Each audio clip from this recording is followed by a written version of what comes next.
मैं डॉक्टर अंजू अग्रवाल।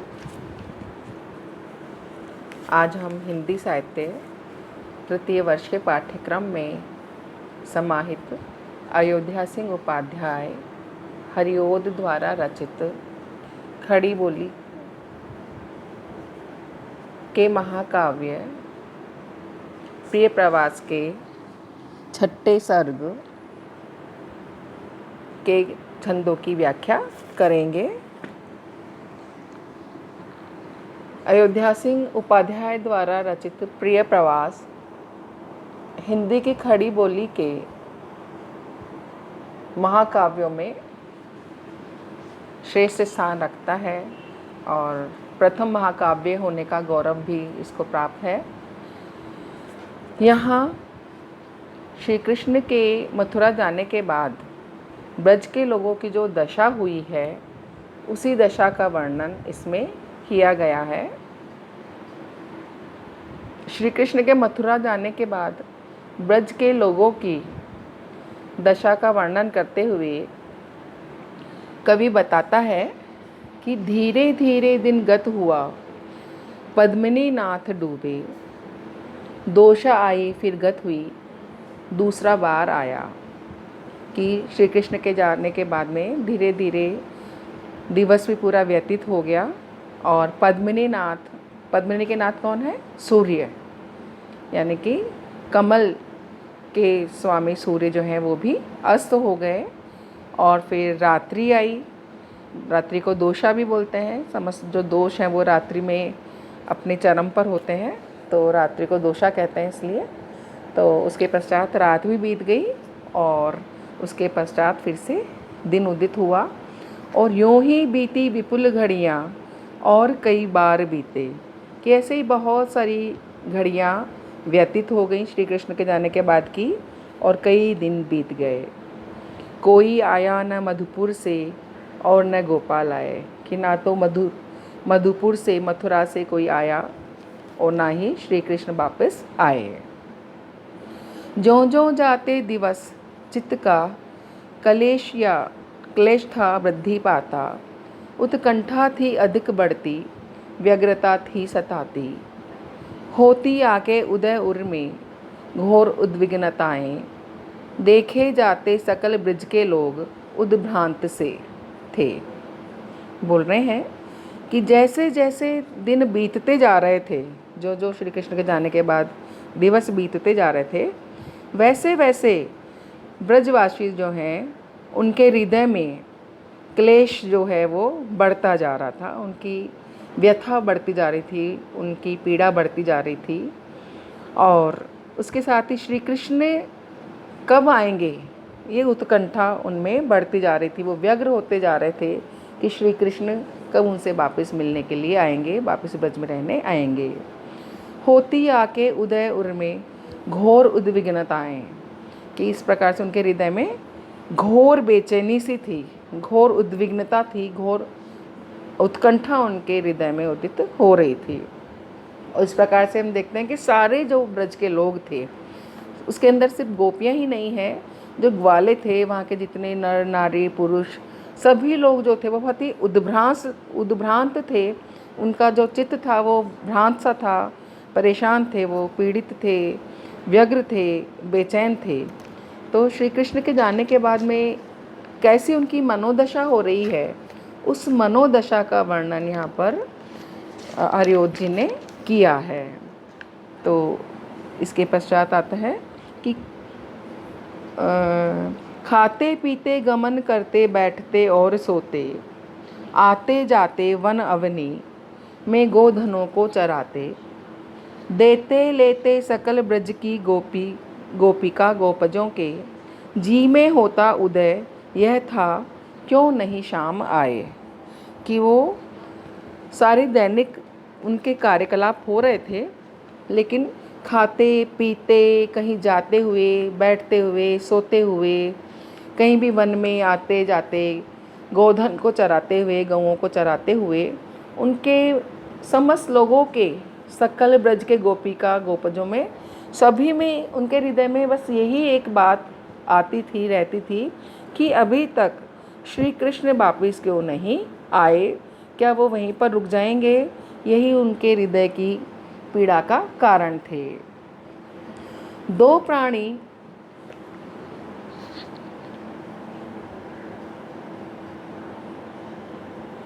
प्राणी भी ब्रज अवनी के साथ जो बैठते थे, तो आने की न मधुवन में से बात ही थे चलाते। पूछा जाता प्रतिथल मिथ्य व्यग्रता से, यही था दोनों प्यारे कुंवर अब भी लौट के क्यों न आए। कि जहाँ भी हरियोत जी कहते हैं कि ब्रज के लोग जहाँ भी मिलकर के दो जने बैठते थे, उनके मन में सिर्फ यही बात होती थी कि अभी तक भी श्री कृष्ण जो हैं वापिस क्यों नहीं आए हैं। कि खाते पीते गमन करते, बैठते और सोते, जो भी कुछ करते थे, तो हर समय जहाँ भी जो भी दो व्यक्ति बैठते थे ब्रज के अंदर, सिर्फ एक ही चर्चा होती थी कि अभी तक श्री कृष्ण वापिस क्यों नहीं लौटे हैं। वो सिर्फ मधुवन से श्री कृष्ण के वापस आने की बात ही करते थे। पूछा जाता प्रतिथल मिथ्या व्यग्रता से, यही था कि उनमें परस्पर सिर्फ यही व्यग्रता थी कि दोनों कुंवर अभी तक भी वापिस क्यों नहीं लौटे हैं। कि श्री कृष्ण और जो बलराम दोनों को उद्धव ले गए थे, अभी तक वो वापिस क्यों नहीं लौटे हैं। कि हमारे श्री कृष्ण और वो वापस वास्तव में लौट के आएंगे कि नहीं लौट के आएंगे। उनकी चिंता का यही प्रमुख कारण था। आवासों में, सुपरिसर में, द्वार में, बैठकों में, बाजारों में, विपणि सब में, मंदिर में, मठों में, आने ही की न ब्रजधन के बात फैली हुई थी। कुंजों में और पथ अपथ में, बाग में और वनों में। ये बोल रहे हैं कि जो भी आवास थे, घरों में, सुंदर परिसरों में, द्वार में, बैठकों में, बाजारों में, बाजार के हाट जो होते हैं उनमें, जहाँ भी व्यापार होता था, सब मंदिरों में, मठों में यही बात फैली हुई थी कि ब्रज के धन श्री कृष्ण अभी तक वापिस क्यों नहीं लौटे हैं। चाहे वो कुंज हो, चाहे वो वन हो, वो कोई पथ हो, अपथ हो, उजाड़ हो, बाग हो, वन हो, हर जगह श्री कृष्ण के न आने को लेकर के ही बातें हो रही थी और चिंता, सारे लोग जो है चिंता व्यक्त कर रहे थे। आना प्यारे महर सुत का देखने के लिए ही कोसों जाती प्रतिदिन चली मंडली उत्सुकों की। ऊंचे ऊंचे तरु पर चढ़े गोप ढोटे अनेकों, घंटों बैठे त्रिषित दृग से पंथ को देखते थे। कि श्री कृष्ण जो हैं वो मथुरा से कब लौट करके आ रहे हैं। उन महर सुत जो श्री कृष्ण थे, उन्हीं के आने को देखने के लिए ही ब्रज की मंडली कोसों दूर तक चली जाती थी कि उनको सर्वप्रथम उन्हें ही श्री कृष्ण के दर्शन हो जाएं। ऐसा नहीं कि वो पूरे ब्रज तक आए तब उनको दिखाई दें, बल्कि वो दूर दूर तक उस रास्ते पर जाते थे जहाँ की श्री कृष्ण गए थे, ताकि अगर श्री कृष्ण आ रहे हों तो आते ही उनको उनके दर्शन हो जाएं।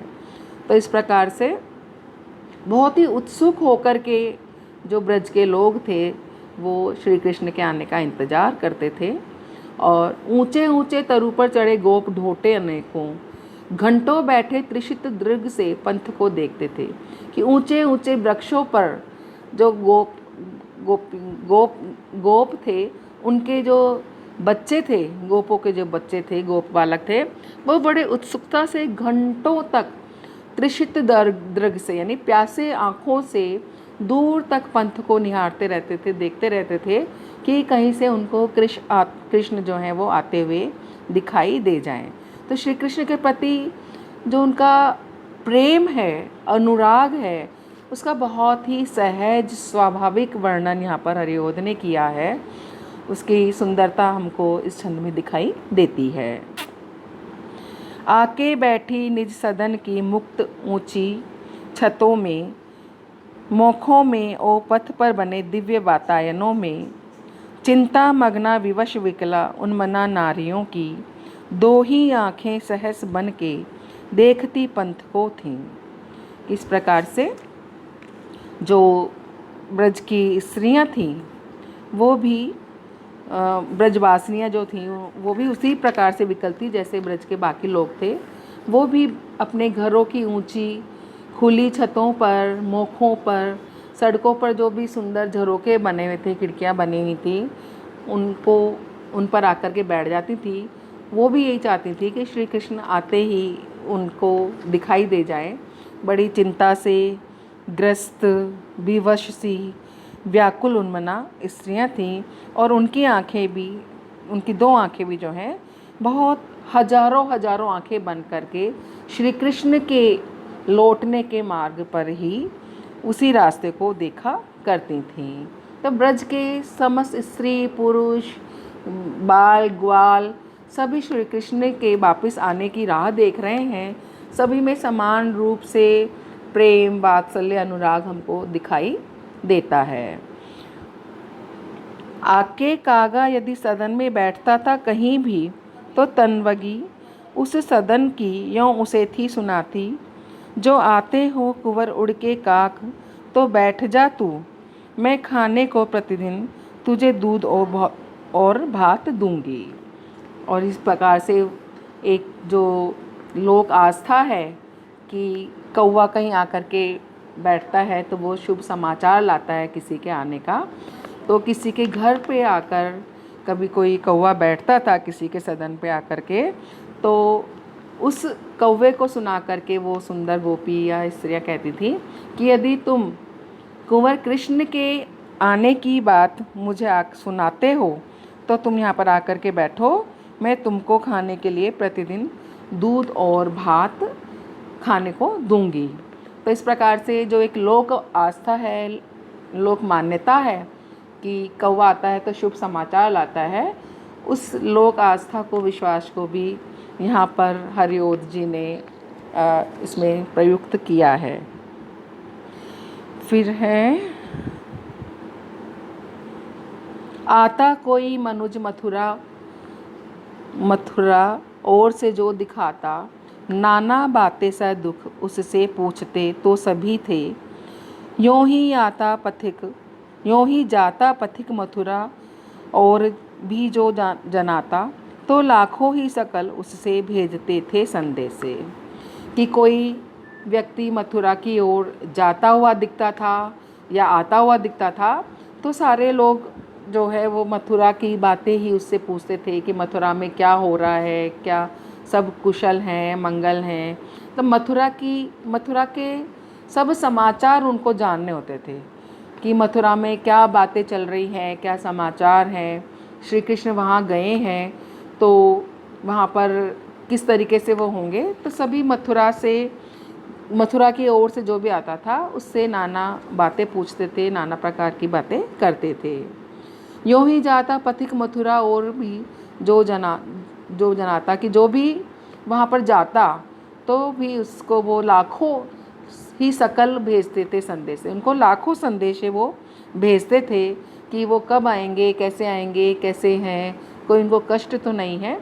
मतलब एक सामान्य प्रेमी, अनुरागी, वात्सल्य से भरा हुआ व्यक्ति जो बातें पूछता है, करता है, सारे ही ब्रजवासी श्री कृष्ण के लिए वैसे ही संदेश हर मथुरा की ओर से आने वाले के लिए और जाने वाले के लिए ले रहे थे या दे रहे थे। फूलों, पत्तों, सकल तरुओं और लता बेलियों से, आवासों से, ब्रज अवनी से, पंथ की रेणुओं से होती सी थी यह ध्वनि सदा कुंज के काननों से, मेरे प्यारे कुंवर अब भी क्यों नहीं गेह आए। यहाँ पर फिर वही सारा चल रहा है कि श्री कृष्ण जो है कभी जो है बताता है कि वही उसी क्रम के अंदर कि फूल, पत्ते, सकल वृक्ष, लता, बैल, ये जो जितनी भी चीज़ें थी सबसे वो एक ही बात करते थे कि श्री कृष्ण कैसे हैं, श्री कृष्ण कुशल तो हैं, किस प्रकार से जो जो भी वहाँ की आवासों से, ब्रज अवनी से, पंथ की रेणुओं से, कि जो भी ब्रज की अवनी है, पृथ्वी है, पंथ है, वहाँ की धूल है, मिट्टी है, ध्वनि है, वहाँ से सबसे सिर्फ श्री कृष्ण के नहीं आने की ही ध्वनि गूंजती थी कि अभी तक वो कैसे नहीं आए। सदा यही सब जगह से, कुंजों से, काननों से, कि कैसे श्री कृष्ण अभी तक घर वापस नहीं लौटे, क्यों वो नहीं आए, क्या कारण था कि उनके नहीं आए। तो इस प्रकार के बहुत सारे संदेहात्मक प्रश्न उनके हृदय में गूंज रहे हैं। उनकी चिंताएं, उनके सबके मन में, हृदय में व्याकुलताएं छाई हुई है, चिंता छाई हुई है कि कैसे श्री कृष्ण इतने समय तक ब्रज के बिना रह गए हैं, मथुरा में कुछ अघटित तो नहीं हो गया है। तो इस प्रकार से जो ब्रजवासी हैं, उनका जो अनुराग है श्री कृष्ण के प्रति, उनकी चिंता, उनके वियोग में वो जो व्यथित हैं, उस सब की सुंदर व्यंजना यहाँ पर हरिओत जी ने प्रिय प्रवास के माध्यम से की है। और खड़ी बोली का प्रथम महाकाव्य है प्रिय प्रवास। आज इतना ही हम करेंगे, इसको कल हम लगातार करेंगे। धन्यवाद।